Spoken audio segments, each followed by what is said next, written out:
네, TMF 11번째 시간 이제 본격적으로 K리그의 시간으로 넘어가 보도록 하겠습니다.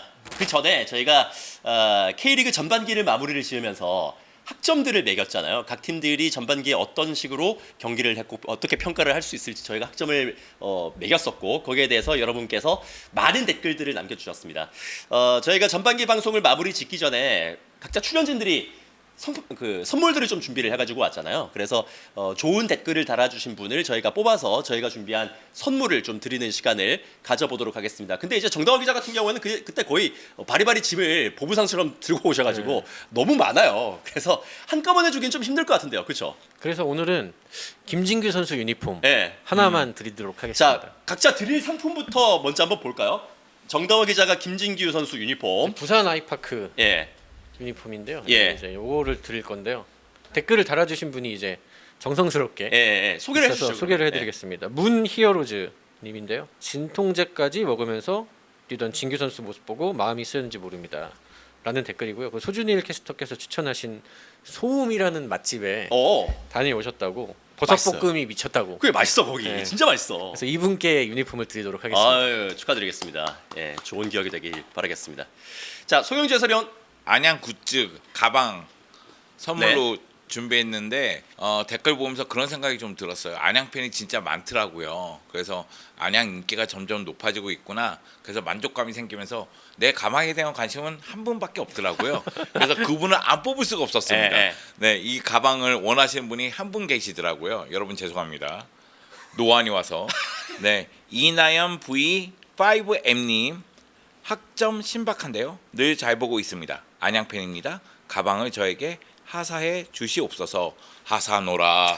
네, 이분에게 드리도록 하겠습니다. 예, 안양 주토피아 가방 선물로 드리겠습니다. 저는 민들레님. 인천 팬으로서 강원 대단했어요. 역대급으로 아무것도 못한 경기였지만 그 경기로 인천 선수들도 배운 게 있었을 것 같아요. 제발 파이널 A 가자 아시아로라고 하셨는데 인천 팬이시잖아요. 한때 인천이 노렸던 선수라는 루머가 있는 리오넬 메시. 뭐 사실 여부는 제가 그때 뭐 기자 생활을 하고 있긴 했지만은 그렇게 취재를 해본 적이 없어가지고 그 루머가 얼마나 사실인지 모르겠지만 하여튼 뭐 노렸었다는 얘기가 있는 리오넬 메시 이 자서전을 만화 자서전을 드리겠습니다. 그러면 와서 입증하십시오, 메시. 자, 메시 자서전이고요. 저는 그때 선물은 소개를 못 해드렸었는데 사랑은 강등되지 않는다. 이거 그 수원 삼성의 지난 시즌 다큐멘터리가 공개가 됐지 않습니까? 그 프리미어 시사회를 제가 다녀왔었는데 그때 그 초대 받았던 사람들한테 줬던 선물 꾸러미거든요. 네, 그래서 보면은 수원 삼성 이 머플러랑 또 뭐 베스트 슬립에서 주는 어메니티, 뭐 이 뭐 수면에 좀 도움이 되는 것들이 좀 있더라고요. 그 잠잘 때 쓰는 수면 눈 가리개 그러면 안 돼. 안대라든지 그거 뭐 이런 있고 것들이 뭐 그런 거 다 소품들이, 있더라고요. 들어있더라고요. 가서 만났거든요. 맞아, 만났어. 네, 가서 만나서 저는 이미 차에서 잘 쓰고 있습니다. 쓰고 계시는군요. 네. 효과가 입증이 됐군요. 네. 이거 보면은 여기 베스트 11의 잡지 이것도 있고요. 뭐 여러 가지 구성들이 있습니다. 그래서 이거를 아무래도 수원 팬분들께 이제 드리는 게 좋을 것 같아가지고 저는 K리그 2에 코크 제로 00님이 힘을 내라 수원 믿습니다 감독님 해서 이제 청백적 하트 써주신 분이 계시거든요. 코크 제로님께 드리겠습니다. 그리고 하나 또 제가 언급을 하고 싶은 댓글이 풋볼리스트 대표 김정용님이 학점 빡빡하게 주는 소준일 교수님과 학점 후하게 퍼주는 김호성 교수님 하고 이렇게 댓글을 하셨는데 그때 영주 형이 저보고 학점 안 준다고 되게 매정한 놈이라 그랬거든요. 내가 억울해가지고 그래가서 이거를 평균을 내봤어. K리그 2에 내가 학점을 얼마 줬는지 영주 형이 얼마 줬는지 내가 2.1이고 저 형이 2.2야. 별 차이 없어 저 형도. 야, 그 차이가 큰 거야. 뭐가 차이가 커요? 한 끗 차이야 인생은. 김호성은 한 2.5, 2.6 서우정 기자도 비슷하고 우리 둘은 비슷해. 야, 얘는 이러니까 인생을 덜 사는 거야. 한 끗 차이로 인생이 바뀐다니까. 자, 여튼 저희가 이렇게 이 네 분께 선물을 드리도록 하겠습니다. 그리고 저희가 미처 드리지 못한 선물들이 많이 있으니까요. 앞으로도 계속해서 저희 콘텐츠들 감상하시고 댓글들 달아주시면은 저희가 때때로 계속해서 선물들을 나눠드리는 시간을 가져보도록 하겠습니다. 자, 그러면 이제 본격적으로 후반기 다시 시작한 K리그 1과 K리그 2의 이야기로 들어가 보도록 하겠습니다. 시작하고 나서 1과 2가 각자 2경기씩 돌았잖아요. 어떻게들 좀 평가를 할 수 있을지 먼저 1부터 이야기를 해보도록 하겠습니다. 꽤 괜찮은 후반기에 출발을 한 팀들이 일단 우리 PD의 기준으로는 3팀이 있습니다. 포항, 강원, 서울이네요. 박태하 감독께서 우리의 K리그1 결산 방송을 보신 게 아닌가. 아 우리 이것들 내가 한번 보여줄게 이것들아. 이러면서. 제가 그걸 다시 봤는데 우리가 포항을 너무 깠어. 왜 갑자기 아니, 왜? 아니 우리가 그래도 우리가 포항을 너무 느껴지더라고요. 박태하 우리가 감독께서 다행히 제 전화를 받으셨어요. 전화 이렇게 기분 상하면 안 받는 분들도 계시거든요. 예, 호인이세요. 잘 박태하 받아주시고 뭐 전혀 이제 그거에 대한 코멘트를 하지는 않으셨는데 그만큼 휴식기 때 포항이 이악 물고 잘 준비한 것 같습니다. 그러니까 우리가 그때 혹평했던 게 결국에는 이제 공격 이렇게 득점을 만들어가는 과정이었잖아요. 순위에 어울리지 않는 네, 내용. 그게 이제 완전히 확 살아나서 달라진 모습이 보이니까. 뭐 포항이 3골을 넣었어. 그러니까요. 그 심지어 두 경기 두 경기 연속으로? 연속으로 그 두 경기 6골이니까 확실히 이 박태하 감독이 이 노련한 지도자답게 전술 포인트를 많이 좀 수정을 한 것 같아요. 특히 트란지스카 같은 선수가 이제 네. 그러니까 트란지스카의 조르지화죠. 조르지처럼 긍정적인 의미에서 네, 긍정적으로 조적화. 측면에서 또 완델손 선수가 마침 돌아왔고 두 선수가 내는 시너지 효과라고 해야 될까요? 그러니까 그런 것들을 만들어가는 게 확실히 박태하 감독이 후반기에는 어느 정도 반등을 할 수 있는 포인트를 마련했구나라는 생각이 들긴 합니다. 완델손이 진짜 놀라운 게 이 선수 1989년생이잖아요. 맞아요. 나이가 꽤 찼는데 시즌을 거의 날렸습니다. 지난 시즌 맞아요. 못 나왔었고 진짜 오랜만에 돌아왔는데 거의 20대처럼 뛰어요 이 선수. 날라다니더라고요. 16라운드 MOM 정체가 뭐죠? 퍼포먼스 보여주고 꼰대일손 발언을 했죠. 한국 젊은 선수들 나처럼 자기 관리해야 된다. 아니 저는 그 안양전 그 미친 중거리 슛 보고는 와 진짜 37살짜리 선수가 그런 슛을 그 아이비 스포츠의 김태우 캐스터가 김태우 선배가 그 중계 방송했는데 목소리 되게 쫙 찢어서 내시는 분이거든요. 진짜 골망과 태우 선배의 목소리가 같이 찢어지는 게 와 너무 잘 어울리더라고 나는 그게. 그래서 엄청난 경기를 보여줬던 포항과 완델손 선수였습니다. 근데 아무래도 포항 팬들 같은 경우에는 포항 수비의 미래라고 좀 기대를 많이 받았던 한현서 선수가 이제 이적을 하게 됐잖아요. 그 부분에 대해서는 좀 많이 아쉬워하시는 분들도 계실 것 같아요. 하지만 뭐 익숙한 맛이죠. 뭐 그렇긴 해. 포항은 그렇긴 해. 주기적으로 적자가 쌓일 수밖에 없는 구조의 팀이에요. 이 평균 인건비는 계속 올라가고 있고 해야 되는데 지금 모기업에서 오는 지원금은 지금 한 10년째 제자리 걸음이기 때문에 이게 쌓일 수밖에 없는 구조고 이걸 한 번은 또 털고 가야 되는 상황이 오다 보니까 좋은 또 이적료 제안이 왔을 때 한현서 선수 떠났고 김인성 선수는 계약 해지하고 이제 안산으로 갔고 포항 팬들은 알 거예요. 이 헤어짐의 순간은 슬프지만 결국 포항은 또 살아남을 것이다. 포항은 영원히 강하다. 그리고 올해 시즌이 끝나면 또 파이널 A에 가 있을 것이다. 저는 그 생각을 다시 한번 했습니다. 우리가 아무리 혹평을 해봤자 포항은 절대 떨어지지 않는다. 포항은 영원히 강하다. 아무리 욕하고 그래봤자 시즌 끝나면 3위. 포영강이 이제 포영강이야. 결국에는 4, 5, 6 이렇게 들어가 있다. 예. 근데 이번 라운드도 트랜지스카 3위. 완델손의 활약이 매우 중요한 것 같아요. 맞아요. 사실은 우리가 평가할 때는 이우재의 득점에 너무 의존하는 거 아니냐, 득점력이 떨어지는 거 아니냐 이런 얘기했었는데 최근 두 경기, 그러니까 월드컵 브레이크 이후에 두 경기 보면은 완전히 측면에서 만들어가면서 상대를 압도하는 득점력을 보여주니까요. 그런 거 봐서는 우리가 잘못했다. 분석 자체를 잘못했다. 아니 이런 근데 생각이 좀 전반기는 들어요. 그때는- 분석이었으니까. 그때는 제대로 된 지적이었지만 전반기는 맞잖아요. 네, 예. 전반기에는 사실 그렇게 얘기할 수밖에 없었고 근데 다행스럽게 이제 후반기 시작하고 나서 포항이 180도 달라진 모습을 보이면서 다시 상승세를 지금 2연승을 타고 있는 그런 상황이고요. 자, 그리고 앞서서 강원과 서울의 이야기도 했습니다. 특히 녹화 기준으로 어제였습니다. 어저께 상암에서 두 팀이 경기를 펼쳤는데 뭐 경기 자체는 0대 0으로 끝이 났습니다만 워낙에 전반기 때 화려한 모습을 보여줬던 두 팀이었기 때문에 기대감도 굉장히 높았던 경기였었거든요. 저는 골은 없었는데 굉장히 재밌게 봤어요. 네. 특히 그 두 감독의 이 그 숨막히는 그 두뇌 싸움이 좀 보여서 굉장히 재밌었는데 제가 먼저 제일 주목한 포인트는 뭐였냐면 야잔 선수가 왼쪽 측면으로 나가서 모재현한테 향하는 헤더를 막더라고요. 그 처음에 이제 초반에 한 장면 나오길래 저게 이제 작전인가 아니면 저 순간에 잠깐 나온 거 봤더니 그걸 계속하더라고요. 거기서 이제 그걸 느꼈습니다. 김기동 감독은 대응이 정말 좋은 감독이다. 맞아요. 그때 우리가 모재현 선수 측면에 이용해가지고 거기서 공격 출발하는 장면 많다고 얘기했던 맞아요. 것 같아요. 그러니까 그게 사실 되게 의미 있는 롱볼이거든요. 모재현 선수가 신장이 좀 있고 헤더를 굉장히 잘 따내는 선수예요. 그래서 뭐 키가 비슷하거나 조금 작은 사이드백들이 굉장히 버거워해요. 그래서 그거를 굉장히 중요한 전술 포인트로 강원이 삼는 건데 그거를 아무도 못했어요. 그러니까 사실 괜히 뭐 이렇게 이런 얘기 하면은 또 어디가 듣고 그거를 실행을 할까봐 제가 말을 못했는데 무조건 키 큰 센터백을 붙였어야 되거든요. 근데 그 대응을 아무도 안 했어요. 그 제가 사실은 그런 걸 보면서 아 K리그 지도자분들이 조금 아쉽다. 또 분석하는 분들도 좀 아쉽다. 이런 생각을 했거든요. 근데 그걸 역시 김기동 감독이 하더라고요. 그래서 김기동 감독은 확실히 다르구나 이런 생각을 했고 그 다음 포인트는 뭐였냐면 그거 한 5번 정도 막히니까 정경화 감독이 롱볼 안 하는 거예요.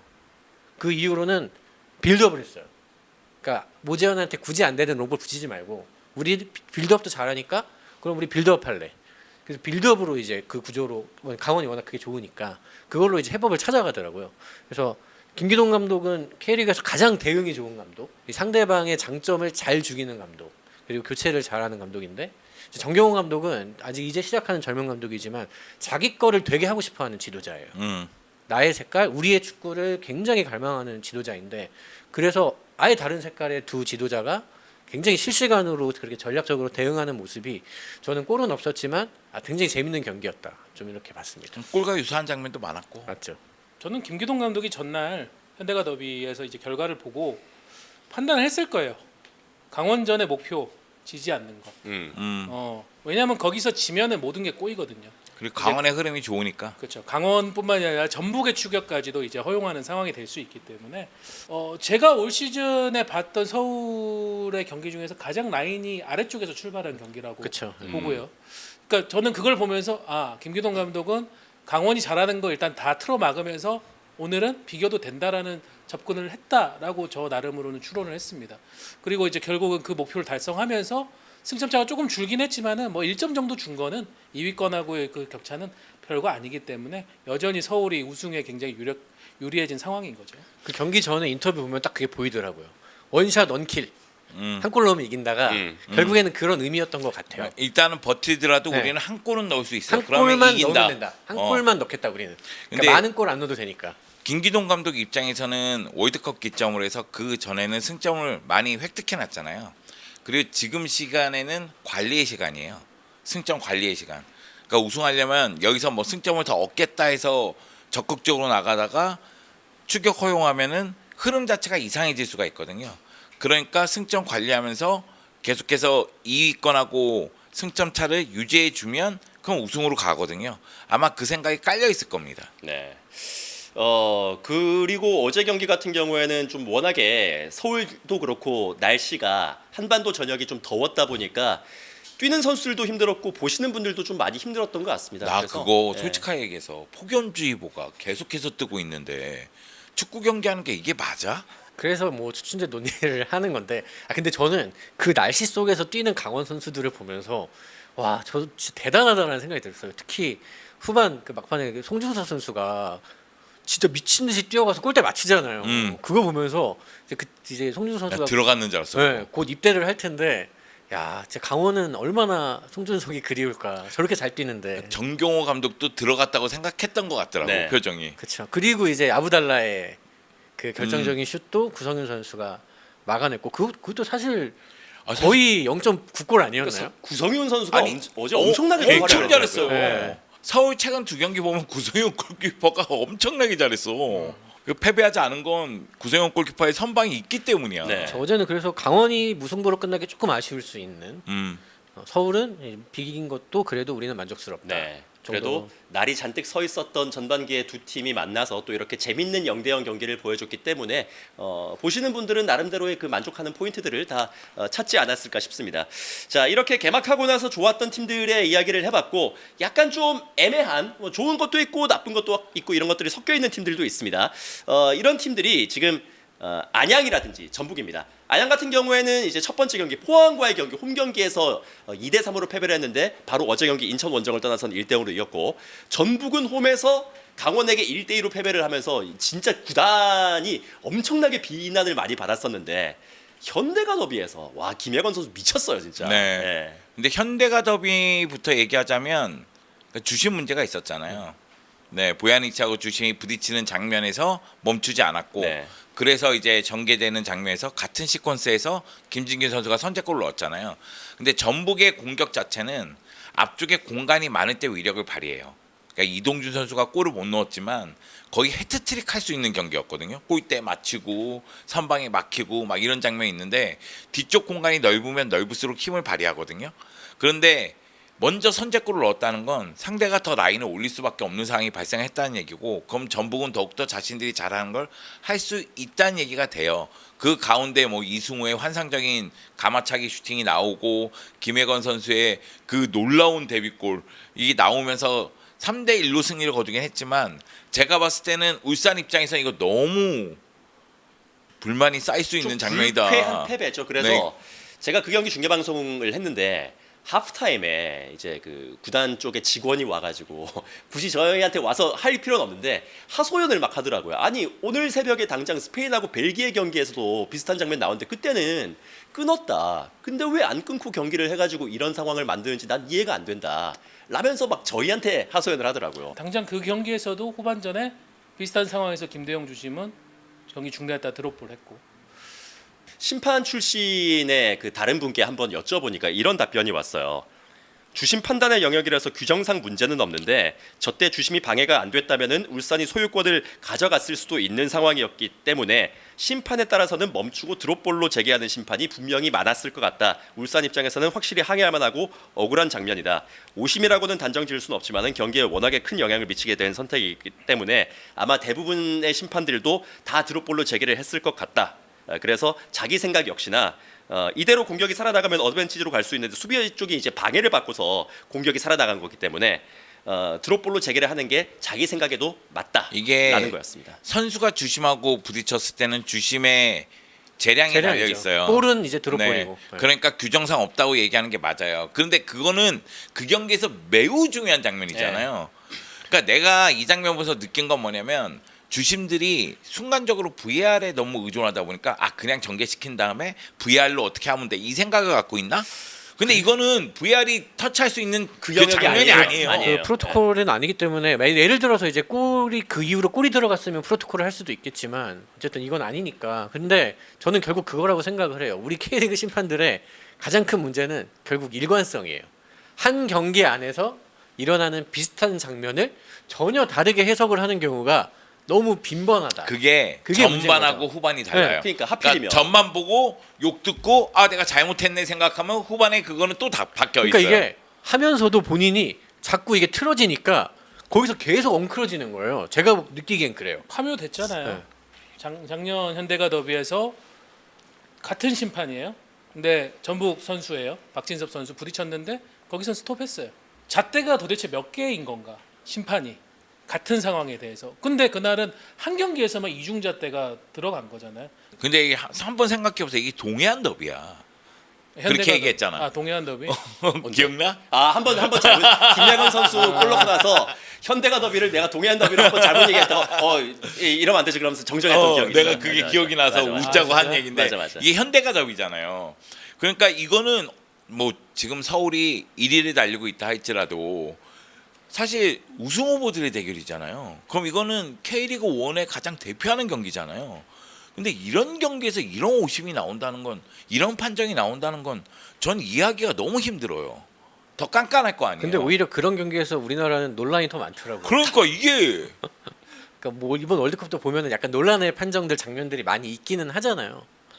그럼에도 불구하고 우리는 이제 이 4년에 한 번 하는 게 아니라 1년 내내 또 1년 내내 하는 이 K리그에서 저런 판정을 자꾸 보니까 이 피로감이 엄청나게 누적이 많이 되는 것 같아요. 네, 그리고 공교롭게 이 경기가 열리기 이틀 전이나 하루 전이었나? 심판위원장이 불법 선거 운동을 하면서 그 투표권을 갖고 있는 심판들이나 심판 관계자들한테 했던 말을 보면은 더 화가 날 수밖에 없어요.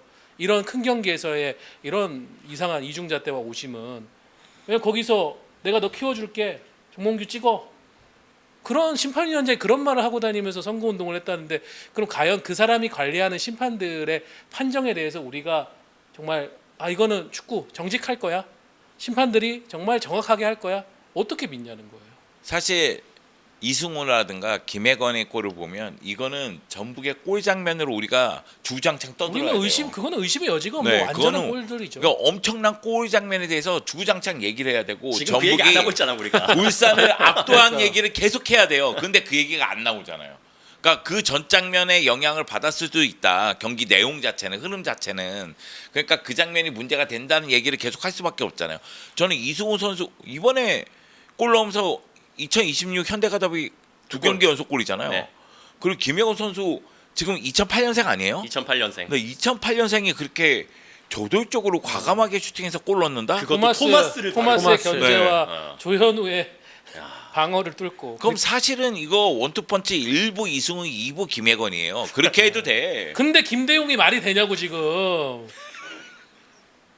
참 안타까운 일인데 어쨌든 뭐 그날 있었던 전북 두 선수의 골은 진짜 아름답긴 했고 이제 김영호 선수가 진짜 그 강원전에서 데뷔전을 치렀잖아요. 근데 저는 그때 하는 거 보고 되게 잘한다 이 생각. 그러니까 이제 N팀에서 되게 잘했다는 얘기를 듣긴 했거든요. 근데 이제 다르잖아요. 네. 다르니까. 1부 리그고. 그러니까 이게 17살짜리 선수가 네. 아무리 재능이 있다고 해도 이거를 현대가더비 같은 그런 큰 경기에서 그러니까 써서 올린다. 그 네. 팀도 상황도 안 좋은데 성인 레벨에도 이거는 피지컬을 이겨내고. 이거는 진짜 쉽지 않은 결정이에요, 맞아요. 사실은. 예. 저는 정종용 감독이 전북 구단 역사에 오래 남을 이름 중에 하나는 김혜건을 데뷔시켰다. 그거는 정말 칭찬해야죠. 네. 감독의 자랑거리예요. 네. 근데 이제 정정훈 감독은 사실은 이제 연령대 대표팀을 오랫동안 한 지도자라서 그 어린 선수 보는 눈은 확실히 되게 남다르긴 하거든요. 그러니까 이제 N팀에서 보고 이제 1군에 올린 건데 김영호 선수가 저는 그 토마스와의 경합에서 이겨낸 게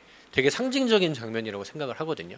그러니까 마무리도 물론 엄청나게 훌륭했지만 그 토마스라는 이 K리그의 그 가장 높은 수준의 외국인 선수와 되게 5대5 싸움을 했는데 이겨냈다. 그러니까 울산이 이번에 후반기에 역점을 둔 영입이 네. 토마스였잖아요, 맞아요. 사실은. 근데 그게 약간 좀 상징적이죠. 왜냐면은 K리그를 대표하는 뭐 미드필더이자 수비수인 멀티플레이어 토마스를 영입해서 교체 투입시켰고 이쪽은 성장시켜서 교체 출전시켰고 그리고 붙는 장면이었잖아요. 그런데 여기서 김혜건 선수가 골까지 만들어냈으니 그러니까 김영호 선수가 키가 이제 170밖에 안 되는 단신. 그리고 아니야 아직 그 정도는 단신이라고 하지 마. 단신 아니야 그 정도면 큰 거야. 우리 때는 나 키 컸다 그 정도면. 피지컬이 그렇게 완성되지 않은 네. 굉장히 말랐잖아요 또. 그런데 그거를 밸런스로 이겨냈다.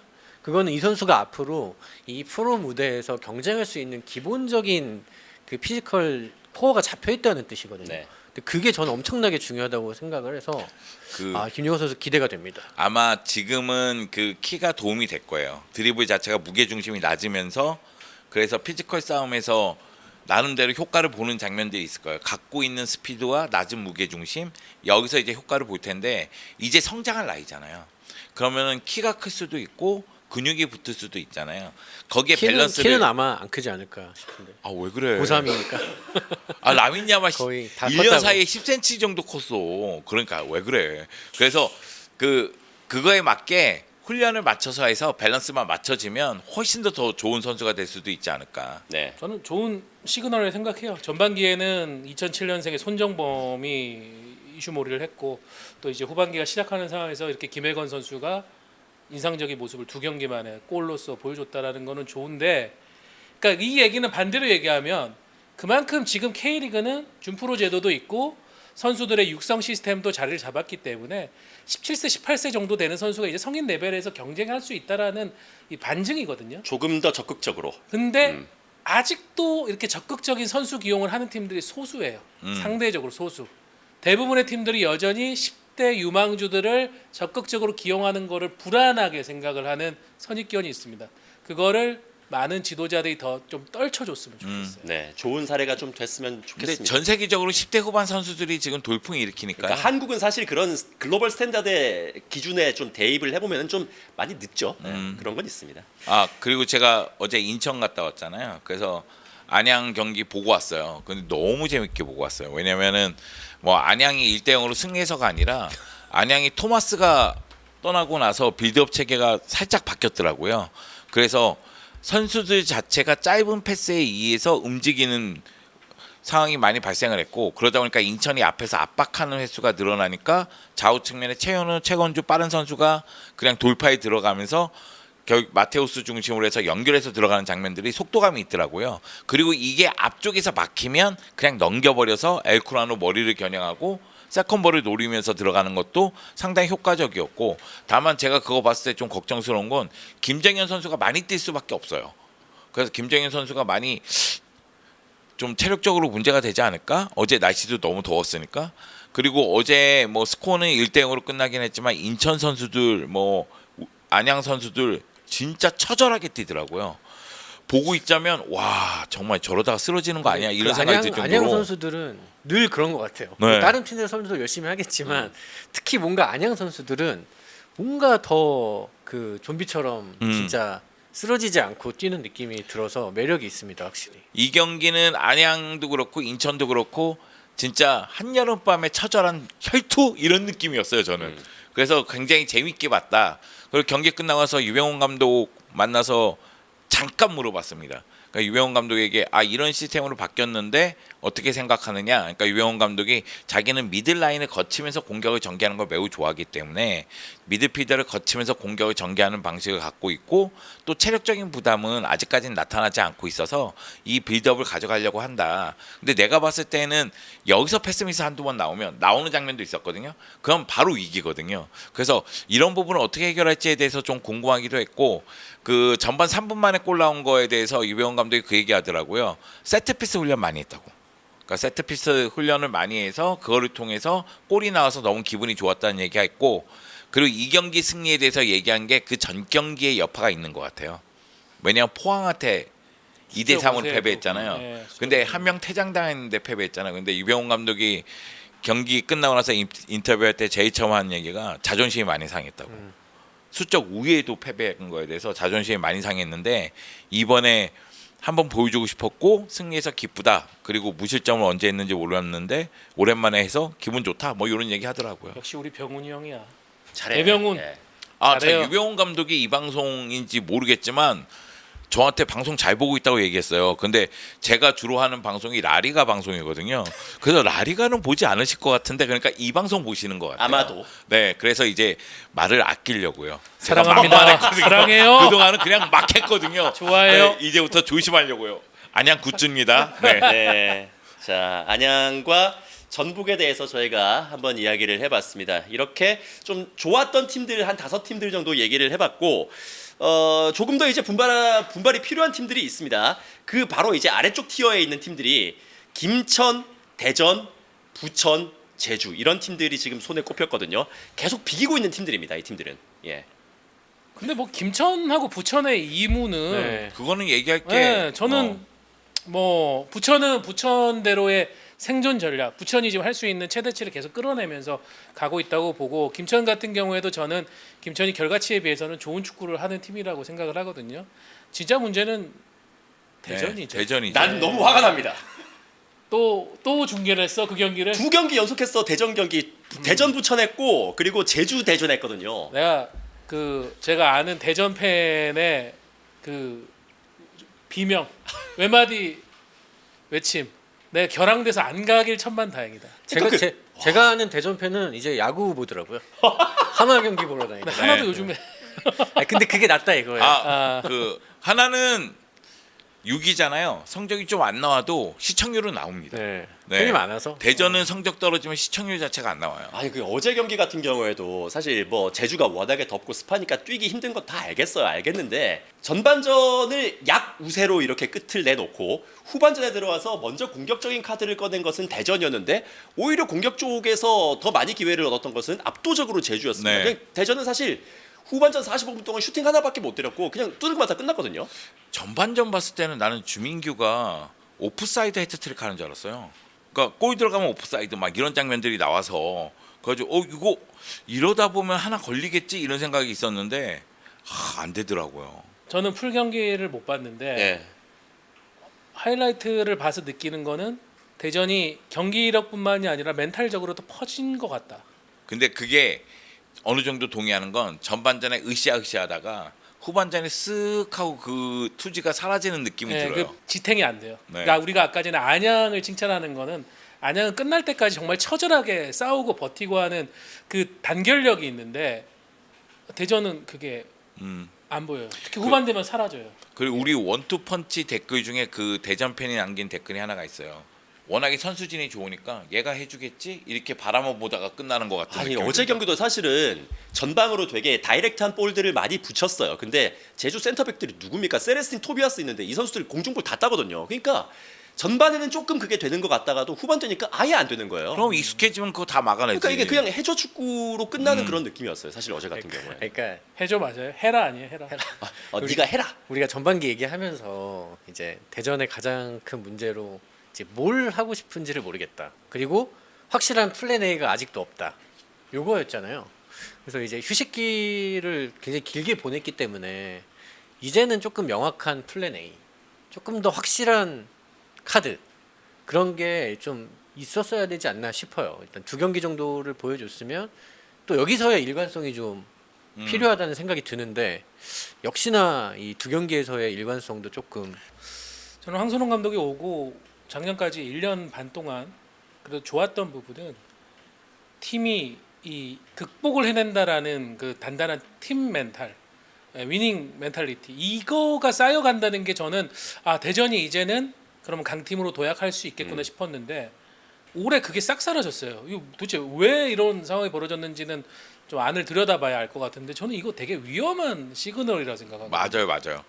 그러면서 지금 6경기 연속해서 무승입니다.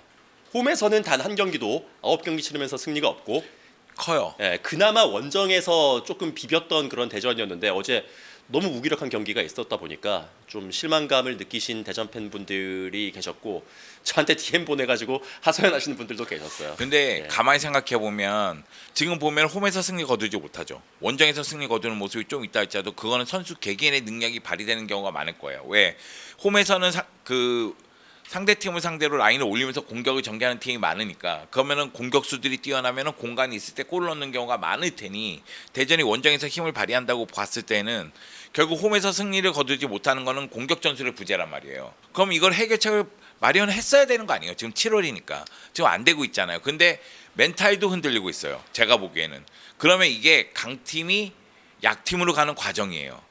홈에서 승리 거두지 못하죠. 멘탈 흔들리죠. 그리고 승리는 안 쌓이고 있죠. 그럼 이게 쭉 내려온단 말이에요. 이거 터닝 포인트 필요해요. 빨리 마련해야 됩니다. 이거. 다음 경기가 울산이죠. 울산하고 홈 경기인데 네. 저는 이거 배수해진 않치면은 여기서는 사생결단에서 홈에서 첫 승 반등할 수 있는 발판 마련 못하면은 이거 진짜 심각하게 무너지겠다. 이제 기시감이 살짝 듭니다. 다른 팀들의 그런 무너지는 상황을 봤던 거하고 비슷하게. 우리 계속 대전 이야기하고 있는데 제주 이야기도 좀 해야 되거든요. 제주 같은 경우에는 그래도 어제 같은 0대0이긴 했는데 네게바 선수가 앞선 경기 퇴장 징계로 인해서 못 나오는 상황, 그리고 기티스가 물론 뭐 존재감이 별로 없는 선수긴 했습니다만 톱이 지금 사실 벤치에 있었던 김신진 하나밖에 없거든요. 그런 상황에서 어떻게든지 좀 짜내려고 하는 그런 모습들이 있었는데 결국은 승리를 거두지 못했고 제주 역시나 지금 일단 4경기 동안 무승이긴 합니다. 근데 어제 제주 봤을 때는 전반전에 버티는 힘이 충분히 효과를 봤다고 생각해요. 전반전에 무너졌으면 그 경기 놓치는 경기인데 전반전에 버티면서 결국 이제 후반전 득점할 수 있는 기회를 나름대로 만들었거든요. 그래서 사실은 제주도 뭐 마침표가 찍어지면 좋겠지만은 그런 부분에 대한 걱정이 좀 많을 것 같아요. 일단 그 아이아스라는 스페인 2부에서 잔뼈가 굵은 선수를 영입했는데 근데 선수 프로필하고 이걸 확인했는데 조금 의외의 선택이긴 했어요. 저는 당연히 기티스를 보냈으니까 전형적인 9번 스트라이커를 데려오겠지 싶었는데 이 선수의 특징이나 이걸 봤을 때는 그런 유형의 선수는 아니에요. 세컨 스트라이커 공격형 미드필더 네. 이런 식으로 봐야 되죠. 그래서 세르지오 코스타 감독이 아예 그러면은 팀의 그 공격을 전개한 스타일을 그런 방식으로 가려고 하는 건가? 굳이 뭐 앞에 타깃형 세우지 않아도 어제가 약간 좀 어제가 그런 거에 대한 그런, 힌트가 예, 된 것 예. 같아요. 그쵸, 박찬호 선수를 이제 앞에 세워놓고 좀 기동력 있고 빠르고 그리고 연계가 좀 되고 이런 선수들을 배치를 해서 좀 해법을 찾으려는 느낌이 들기는 하는데 참 제주가 어쨌든 괜찮게는 가고 있는 것 같은데 맞아요. 아, 예. 이게 올라오는데 네. 그게 안 돼. 근데 그게 하나가 툭 터지지가 어. 않는 느낌이 들어요. 방향 자체가 틀렸다는 네. 느낌은 네. 전혀 아니에요. 그러니까 축구 자체가 나쁘진 그렇죠. 않으니까. 세레스틴, 토비아스, 김동준으로 일단 버틴다는 느낌이 강하긴 예. 하니까. 어쨌든 그 3백의 완성도는 확실히 이제 어느 정도 궤도에 올라왔다는 느낌은 드는데 역시나 이제 앞에 이제 공격진의 이 득점을 어떻게 할 것이냐라가 이제 관건인데 제가 그 유병훈 감독 만났을 때도 공격수 영입하실 거죠? 이렇게 물어봤거든요. 그래서 고심하고 있다 이런 식으로 얘기하더라고요. 근데 그런 것 같아요. 그러니까 해결사가 있으면 이야기가 확 달라지는 팀들이 맞아요. 있어요. 근데 제주도 그런 느낌이거든요. 근데 다만 그건 있어요. 감독이 그러면 이런 식으로 공격을 짜볼까 하고 제로톱을 쓰는 경우가 있는데 제로톱으로 이 구성하는 거지 제로톱이면 안 됩니다. 맞죠. 그러니까 뭐냐면 원톱 유형은 갖고 있어야 돼요. 한 명 정도는 어느 상황에서든 쓰려고 갖고 있어야 되지. 그냥 갖고 있는 자원을 제로톱으로 갖고 있는 경우는 안 되거든요. 제가 이번에 이거 딴 얘기지만 월드컵 보면서 아르헨티나 경기 그 막판에 이제 원톱 유형의 선수 한 명 넣었더니만 그 선수가 어그로를 끄면서 결국은 훌리안의 그 감차가 나오면서 훌리한 얘기는 하지 맙시다. 네.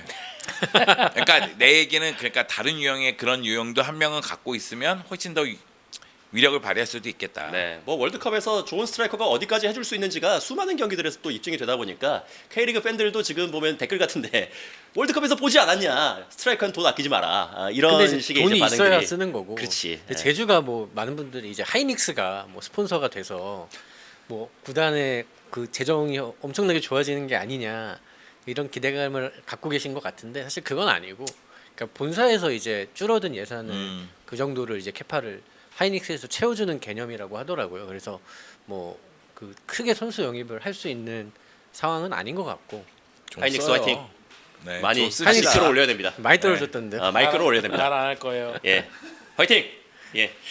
그리고 이제 제주 같은 경우에는 사실 어저께 경기를 하다가 임창우 선수가 좀 부상을 당했거든요. 근데 제가 얘기를 들어보니까 조금 시간이 걸릴 수도 있겠다라는 얘기를 했습니다. 이제 임창우 선수가 2경기 연속해서 미드필더로 출전을 하면서 이탈로 선수하고 어저께 또 짝을 이뤘었는데 이창민 선수가 돌아올 때쯤 되니까 또 이렇게 결혼자가 발생을 한다는 게 임창호 선수가 정말 다양한 포지션을 소화하죠. 센터백, 사이드백, 중앙 네, 다 뛰어요. 예.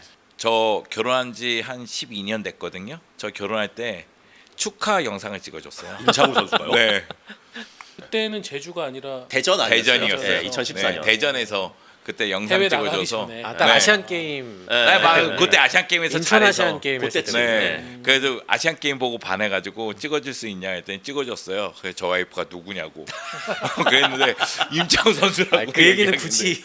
여하튼 감사하다는 이야기를 들고 싶습니다. 제가 전해줄게요. 네, 예, 알겠습니다. 완쾌 하시길 바라겠습니다. 예, 빠르게 좀 돌아오기를 바라겠습니다.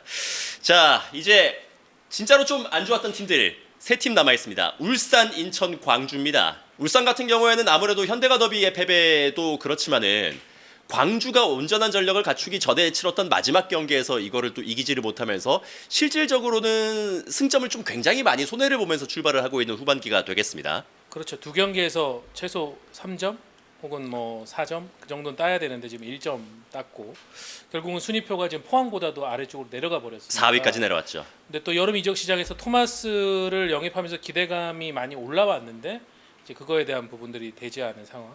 근데 김현석 감독이 유연한 3백 전략을 준비하겠다라고 했고 지금 결국 2경기에서 다 이제 그런 모습들이 나오는데 유연한 3백이라기보다는 약점을 더 노출하는 3백 형태가 지금 나오고 있어가지고 살짝 우려가 됩니다.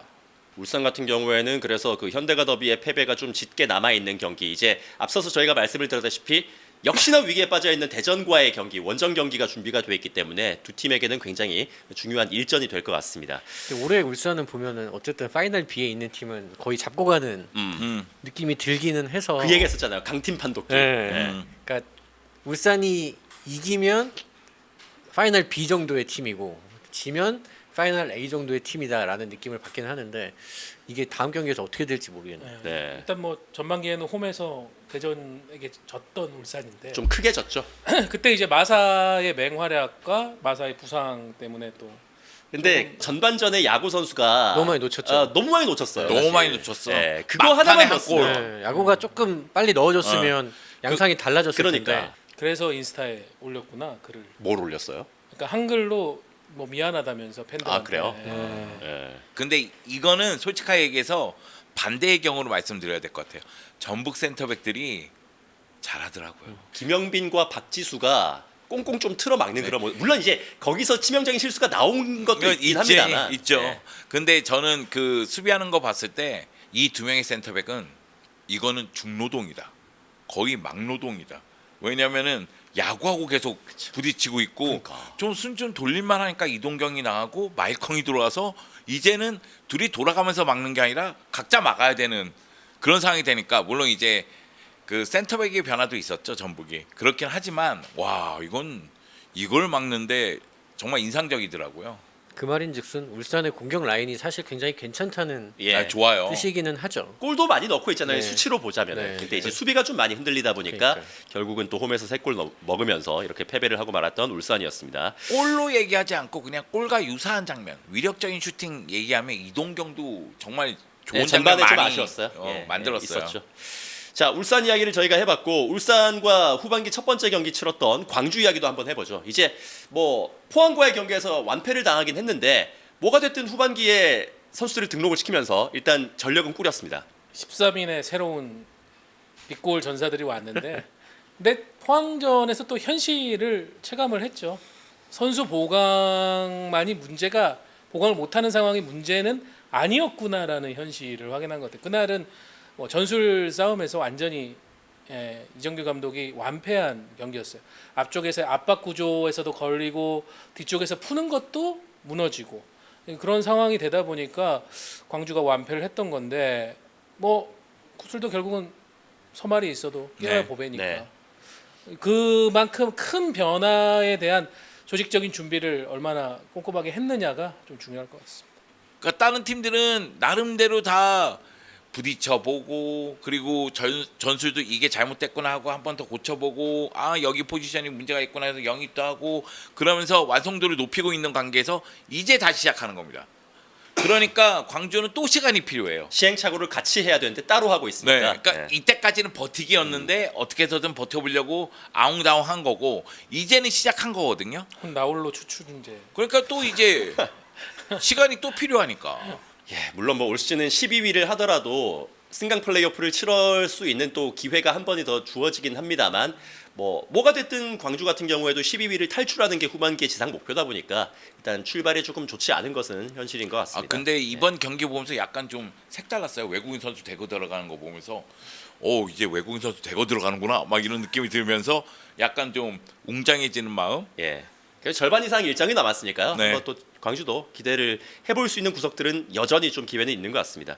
자, 인천의 이야기입니다. 인천은 2연패를 당했습니다. 인천은 경인 더비에서 0대1로 패배를 당했고 어제 또 안양을 상대로 홈에서 졌습니다. 크게 엄청 위험하다는 생각은 들진 않는 것 같아요. 네. 그러니까 경기 내용적으로 봤을 때 수비가 엄청 크게 무너지는 것도 아니고 다만 이제 수많은 슈팅 찬스를 살리지 못하는 그 알 수 없는 결정력의 그 미로에 빠진 게 아닌가 싶은데 그거는 뭐 이제 전반기 모습을 봤을 때는 인천이 크게 극복하지 못할 요소는 아닌 것 같아요. 네, 경인 더비만 하더라도 사실 뭐 결과는 패배였는데 맞아요. 내용은 경기 사실상 잘했잖아요. 조금 더 네, 위에 네. 있었으니까 안양하고 경기도 잘했어요. 네. 잘했는데 결정력 문제가 있고 그리고 운도 안 따른다는 생각도 좀 그쵸. 들었고 예, 결국 결정력이 안 될 때는 네.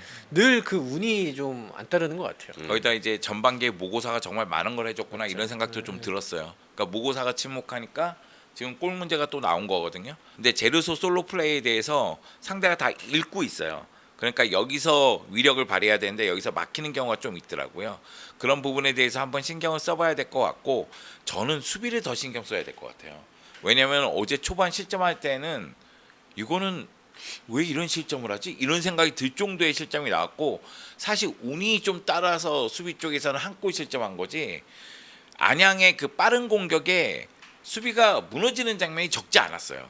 앞에서 압박해서 눌러준다는 게 뚫리면 이게 위험하잖아요 당연히. 근데 뚫리는 장면들이 있었거든요. 근데 이런 부분에 대해서는 좀 생각을 해봐야 되지 않을까라는 생각이 들었어요. 자, 이렇게 저희가 12팀의 이야기를 해봤습니다. K리그 1의 시작된 후반기에 대해서 이야기를 해봤고 K리그 2 역시도 좀 짧게 한번 넘어가 보도록 할까요? 지금 역시 가장 화제가 됐던 경기가 안산과 수원의 경기인 것 같습니다. 수원이 34개의 슛을 했는데 결국 3개의 슈팅 딸깍딸깍으로 안산이 2대1로 승리를 거뒀습니다. 수원 팬들이 지금 분열하고 있는 것 같아요. 안산에게 패한 이정효 감독은 과연 좋은 방향인가 지금? 근데 슈팅 34개를 했는데 한 골밖에 못 넣은 선수들이 문제 아니야? 이런 식으로 서로가 지금 의견이 엇갈리고 있는 것 같은데 일단 이정효 감독도 경기 끝나고 완전히 현타가 와가지고 벤치에서 한 몇 분 동안 그냥 가만히 멍하니 있는 상황이었고 안산은 겨우 슈팅 3개 했거든요. 3개. 예. 근데 그게 모두 유효 슈팅이었고 그중에 2개가 들어갔고 이게 수원이 안산전만 이런 게 아니라 사실은 그 전부터 계속 지금 패턴이 이래요. 경기는 지배합니다. 예, 경기는 주도를 하는데 결과가 보면은 다 아슬아슬해요. 그러다가 지고 지금 원정에서 한 3번 졌고 김포와의 첫 패배는 홈이었는데 지금 원정 가면은 계속 뭔가 지면 안 될 팀들한테 지고 있고. 그러니까 이제 수원 팬들도 이게 이정효 감독에 대한 신뢰가 조금씩 이 게이지가 달아가는 그 느낌이라고 해야 될까? 그게 보이기 시작해요. 결국에는 이제 지금 카운터 파트너라고 볼 수 있는 부산은 승점 관리를 꽤 잘하는 페이스를 유지를 하는 거예요. 왜냐면 떨어지는 것 같다가 네, 또 이겼거든요. 부산 팬들은 전남한테 비겼을 때 엄청 분노했는데 지금 주말 지나니까 맞아요. 승점 3점에서 4점으로 늘어났어. 벌어졌어요. 그러니까 다시 해패해졌어. 그러니까 이 낙폭이 크지 않은 거예요. 그러니까 쭉 가고 있어요. 부산은. 근데 수원은 좀 되는 것 같다가 조금 또 떨어지고 또 올라갔다가 떨어지고 요게 계속 이제 패턴이 반복이 되는데 이제 문제가 올해는 K리그 2가 일정이 짧다는 거죠. 경기를 많이 안 하기 때문에 지금 이제 16경기 16경기 이제 절반 딱 지났거든요. 근데 이 절반이 생각보다 굉장히 짧을 수가 있습니다.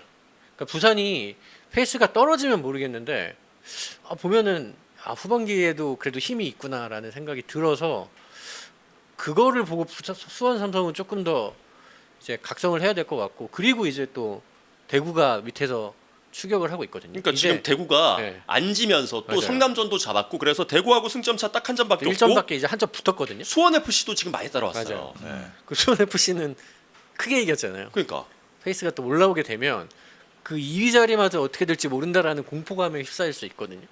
그러면 팀 분위기가 굉장히 흔들릴 수가 있어요.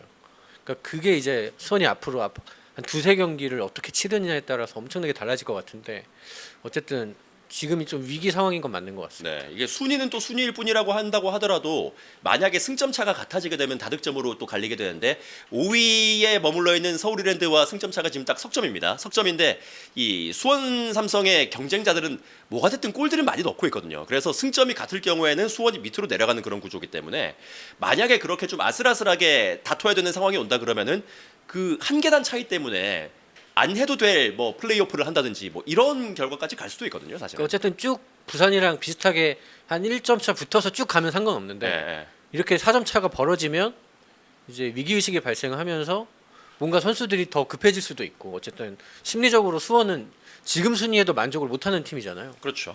만족을 하면 안 되죠. 네, 그러니까 이게 조금 어려운 상황이 될까봐 이제 조금 걱정스럽긴 합니다.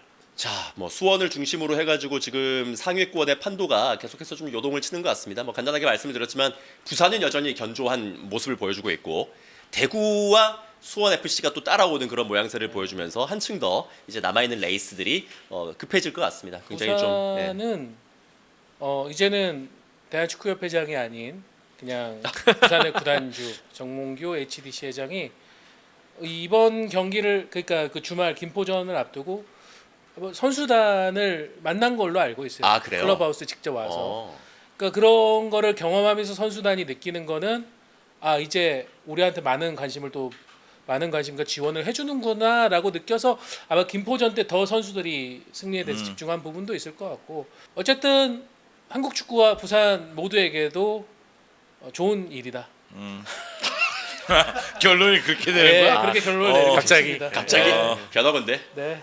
예. 이제 2주 뒤에 19라운드에 이제 수원이 부산하고 대결이 있는데 부산 원정이죠. 네, 재밌겠다.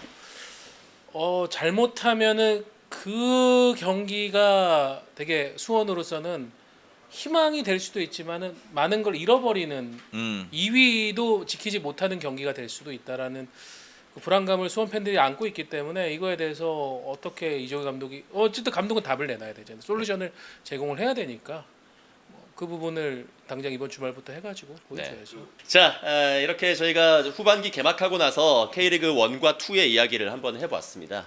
참 오랫동안 기다렸던 K리그 이야기였고 저희 담당 PD가 저희 모일 때마다 자기 힐링 방송이라 그러거든요. 다른 거 막 편집하고 뭐 진행 들어가고 이럴 때마다 맨날 스트레스 받는다 그러는데 저희 이야기 이제 하면 좀 재밌대요. 그래서 저희도 좀 즐거운 마음으로 항상 이렇게 방송을 하고 있습니다. 저는 개인적으로 제가 얘기한 거 편집 많이 해줬으면 좋겠어요. 말실수를 많이 한 것 같아.